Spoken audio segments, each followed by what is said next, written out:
এই ওষুধ বিসমিল্লাহ বলে খাওয়া যাবে কিনা? প্রশ্ন জানার দরকার আছে না? এটা অনেকের মনের প্রশ্ন, বিসমিল্লাহ বলে ওষুধ খাওয়া যাবে কিনা? আপনাদের অভিমত কি? বিসমিল্লাহ বলে ওষুধ খাওয়া যাবে? যাবে।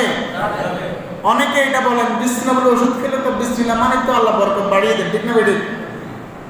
এখন বিসমিল্লাহ বলে ওষুধ খেলে বারবার ওষুধ খেতে হবে, ঠিক না?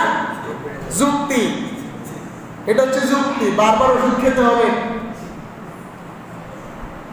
আমরা একটা দোয়া বানাই ফেলছি আমাদের দেশে, আল্লাহু শাফিউন আল্লাহু কাফিউন। নিজেরা মুহাদ্দিস, নিজেরা অনেক বড় আলেম, ঠিক না বেটি? আমরা বিসমিল্লাহ বলে ওষুধ খাবো, বিসমিল্লাহ বলে ওষুধ খাবো, ঠিক আছে?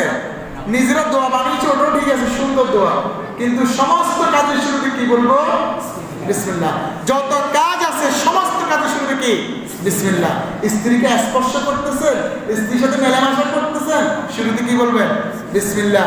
বিসমিল্লাহ বলে শুরু করছেন, যদি ওই সহবাসে আপনার সন্তান হয়ে যায়, সেই সন্তানটা নেককার হবে, শয়তান কখনো তার ক্ষতি করতে পারবে না। বলেন না সুবহানাল্লাহ।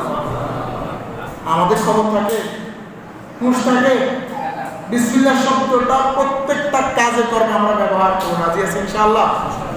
বন্যা প্রায় শেষের দিকে, আলহামদুলিল্লাহ বলে। এখন কিছু রোগ ব্যাধি হতে পারে, রোগ ব্যাধি হতে পারে, ডায়রিয়া হতে পারে, ডিসেন্ট্রি হতে পারে, বিভিন্ন রোগ ব্যাধি হতে পারে। আমরা সাবধান থাকবো। আমাদের আশেপাশে যারা আমরা এই ধরনের সমস্যায় জর্জরিত আছি তাদেরকে আমরা সর্বাধিক সচেতন করব।